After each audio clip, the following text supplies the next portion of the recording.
Okay, just bear with me a second. Okay, so welcome to your Wednesday geography lesson, everyone. I want to start by just giving you a little bit of feedback based on your work over the last couple of weeks.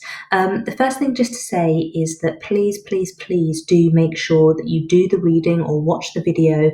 Basically, just complete the work that I've set before you try to submit the quiz or the assignment. I have noticed when I've been marking your work that some of you clearly actually haven't done that first step, and so you've made some really silly mistakes, which has meant that actually you haven't learned the important material.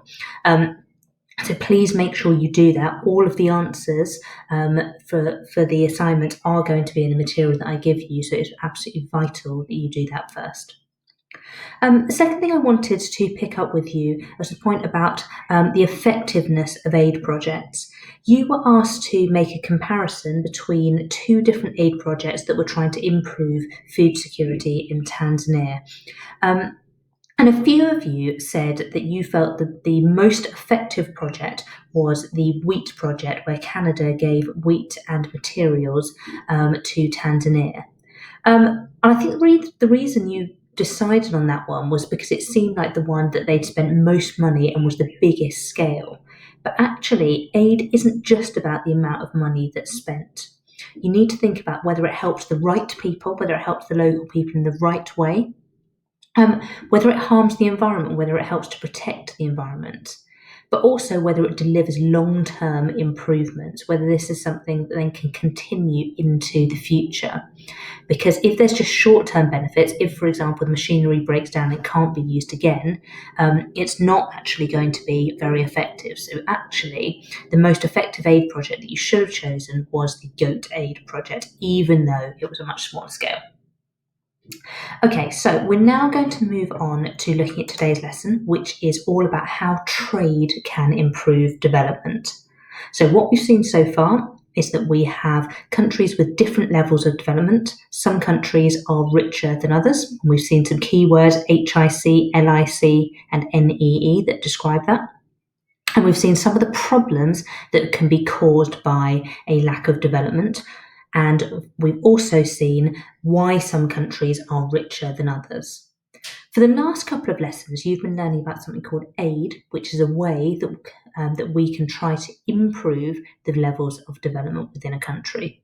It has both benefits, but it also has problems, as you've learned about. Today we're going to look at a different method, and that is trade. And some people say that trade is a better way to improve development. So we're going to have a look at some keywords first of all, and then we are going to have a look at an example of how global trade works.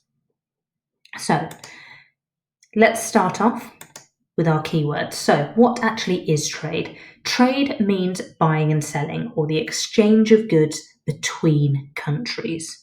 So whenever a country either buys something from another country or sells things to a different country, we call that trade. Quite simply, buying and selling. Now, there are two types of things that are involved in trade. The first is what we call imports. Imports are goods, products bought by a country from another country. So, for example, if I was in the UK and I wanted to buy some coffee from Brazil, some coffee beans from Brazil, I would be importing them into the country. I've underlined over here the two letters I and M because that helps us remember that these products are being brought into the country. On the other hand, we have exports. Exports are goods transported by one country for sale in another. So exports are sold to another country. So in that example of coffee beans from Brazil, Brazil is exporting that coffee. It is transporting it out of the country and selling it elsewhere. So it's exporting it. And in the UK, we are importing it because we are buying it elsewhere. When a country imports products, they are spending money. When a country exports, they are making money. A good way of remembering export is those two letters, EX at the start, which is a little bit like the word exit, which is another word for a way out. So Exports are being sent out of the country. Now, the balance, or how much a country is importing or exporting, is really important. When a country imports, it is spending money. So if a country imports a lot, it will be spending a lot of money. If a country exports a lot of products, it is making money. So when a country exports, it makes money. When it imports, it spends money. So the balance here is very, very important. When a country exports more than it imports, we say that it has a trade surplus. The word surplus means more than enough. So a trade surplus is when a country exports more than it imports. It's making money and therefore becoming richer or more developed. On the other hand, we have something called a trade deficit. A trade deficit is when a country imports more than it exports, which means it is losing money. In other words, it is buying more than it is selling. If we think of this a little bit like a business, if I have a sweet shop and I spend £100 on buying chocolate bars to sell, but then only sell them for £50, I would have lost £50. And that is exactly what happens in a trade deficit. When a country imports more than it exports, it's spending more money than it is making. It is therefore losing money and becoming poorer. So countries want to have a trade surplus. They do not want to have a trade deficit. Okay, before we have a look at our example of global trade, we've just got 3 more words for us to make sure we have a note of. First of those is primary jobs.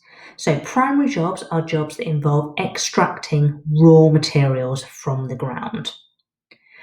Raw materials are otherwise called natural resources or primary products. So any job that involves taking raw materials directly out of the ground is called a primary job, and we call those materials primary products.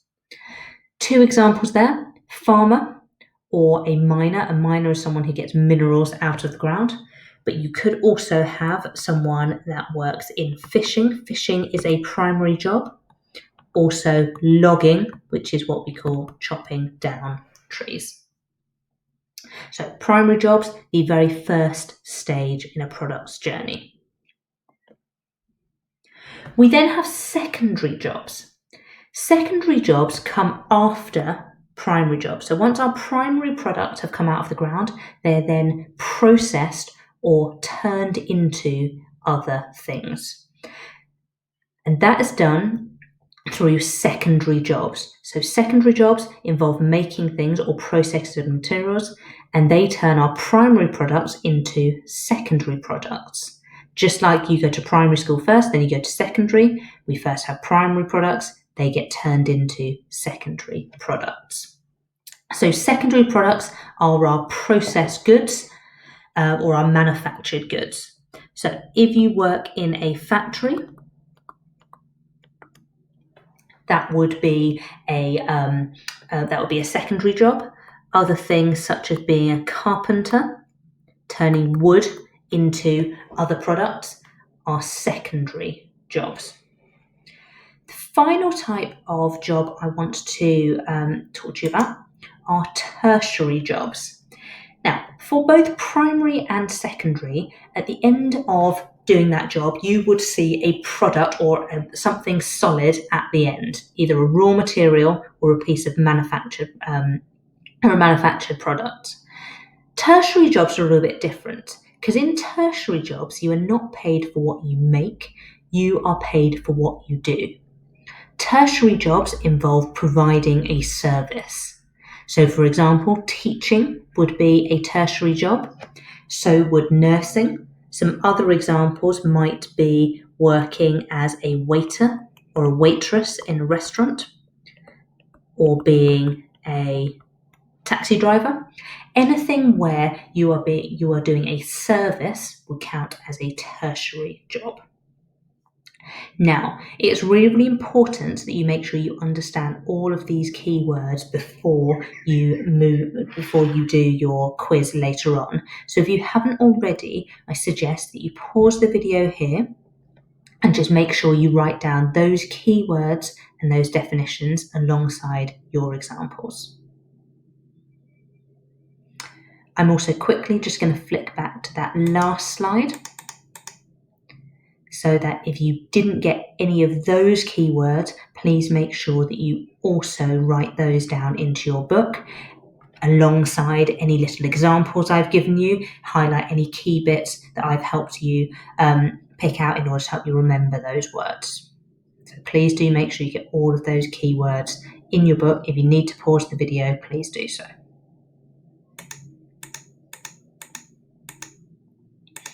Okay, so we're now going to have a look at an example of global trade and how trade works across the world. Now, I started by saying that lots of people think that trade is a really good way for countries to develop. Quite simply, if LICs can make stuff and they can sell it, that means they'll be able to make money, so they can then be able to help themselves develop without relying on handouts or aid from other countries. Let's have a look at how exactly this works, and we are going to look at that through the example of some popcorn. Now, the very first stage of popcorn is our popcorn kernel. This is our raw material, what comes out of the ground. And if I said to you, if I handed you a handful of this, I wonder how much money you would give me for it. Now, I've done this in the past, and usually the figure I get is something like about 5p. If they really like me or being really generous, sometimes students say something like 10p. But the key thing is not very much money for our initial raw material, or remember we can call that our primary product. So our primary product has quite a low value.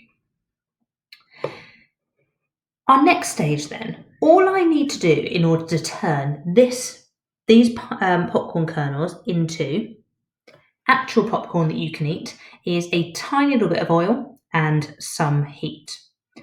That amount of popcorn there would probably make at least one really, really big bowl of popcorn. So how much would you give me for that popcorn? If I gave you a huge bowl, how much would you give me? From previous experience, maybe 50p, maybe a little bit less, but the key point being that once I've turned those popcorn kernels into something else, once I've heated them up and popped them, they're going to be worth significantly more, perhaps even 10 times more than they were at the beginning. What about if I process them further? I can add some sugar and butter, heat that up and pour it on top, and that turns it quite simply into toffee popcorn. And I can tell you, through having been to the newsagents quite recently, that a big bag of that toffee popcorn would probably cost you about £2. So we've gone from something that was a raw material, a primary product that was worth around 5p, to something that just with a little bit of time and a little bit of processing has turned into something that is now worth almost £2. In other words, about 40 times the amount it was worth at the beginning. Now, these products have been processed, they have now been manufactured, they have been turned into something else, which is why you're now prepared to spend more money on them. We call these secondary products. Now, final stage, I want you to think back to before lockdown, which seems like an age ago, and the last time you went to the cinema. I wonder if you can remember how much you would spend for a box of popcorn at the cinema. Now, it is absolutely extortionate, probably about £5 for something that size that only would have needed just about a handful of popcorn kernels to make. So something that started off as 5p has then been processed and turned into a slightly more sophisticated product. It is now being sold at the cinema along with a service and has a much higher value. There are a number of reasons for this, but one of the reasons is because this popcorn in the cinema is being sold as part of a service experience. It's being sold as part of that whole cinema experience. And so now it is hugely more expensive. It is 100 times more expensive than it was at the beginning, even though to all intents and purposes, it is exactly the same product. All that's happened to it is it's been heated up a little bit. We've had some sugar and butter put on top, and now it's being sold along with a film and put in a fancy box. So let's think about this example. In the example of popcorn, who are the people who are going to be making most money out of this popcorn? Well, quite clearly, it's these people right at the end. They are selling the highest value product and therefore they are making the most money. Who are the people making least money? That's going to be the people right at the beginning. Even though without those popcorn kernels, none of the rest of this could exist, the value of that raw material was very low. Probably 5 or 10p is what students normally tell me they'd be prepared to pay. So even though it sets off the whole cycle, it has a very low value. And what we can see here is as we take our products through the cycle, our primary products have a low value, then our secondary manufactured products are worth more, and finally our services are the ones that have the highest value, and they're the kind of jobs that people get paid most for. So let's complete this example by having a think about which kinds of countries produce each of these different types of products. So it probably won't surprise you to learn that our LICs, our low-income countries, are the countries that are relying on producing primary products. These are the main products that our LICs export. And as you can see, these products have a low value and therefore our LICs do not make very much money from their export. Our secondary products are made by our NEEs and our HICs. These countries have more money to invest in technology and machinery that can then turn the primary product into something more valuable. The LICs don't have that kind of technology available to them, and therefore they're not able to invest in the manufacturing. So our LICs export the low-value primary products. Our NEEs and our HICs take those products, they manufacture them or turn them into something else that is then worth more money. So they're able to make more money. And finally, in our HICs, they tend to be the people who are doing more of those tertiary service jobs, which are the ones that make the most money. Now let's think about why this is a problem. We said at the beginning that trade potentially could be a way that LICs could get themselves out of poverty. By selling products, they're able to make money, which then they're able to make money that then gets themselves out of poverty and improves their development. But as you can see from this, our LICs are relying on very low value products. So the things they're exporting are very low value, so they don't make very much money. On the other hand, they're also having to import expensive manufactured or processed products. So they're exporting low value, but they're importing high value products. And what that means is they end up with a trade deficit. Trade deficit, they import more than they export. And that means instead of actually making lots of money, in some cases, these countries are becoming poorer. And there's a big question about whether that is unfair and whether the price that our LICs, and particularly our LIC farmers, are getting for their product is fair. So let's just draw this all together and have a think about whether trade is a good way to improve development. Well, on the one hand, yes, because it helps people to help themselves. It reduces that dependency. So potentially, if we get trade to work well, we're able to have a really long-term solution. It also helps countries on a much larger scale than aid. It can help more people because we're not having to rely on handouts or rely on charities to make money, to raise money for them. On the other hand, as we've just seen, LICs often rely on low-value products that don't make them very much money. Lots of people would argue that trade isn't fair. Even though those primary products are the thing that gets the whole cycle started, LICs don't get given enough money for them. Some people say that they are exploited for their products. They're not given a fair price because other people want to make more money. And finally, those LICs don't have the technology to produce higher value products. That means they have to import them, which leads to a trade deficit, which means that they potentially lose money. Now, there are lots of ways that we can try to address this situation. One of these is something called fair trade. And the next thing I want you to do, once you're happy with everything that I've talked about with you today, is to watch the video about fair trade.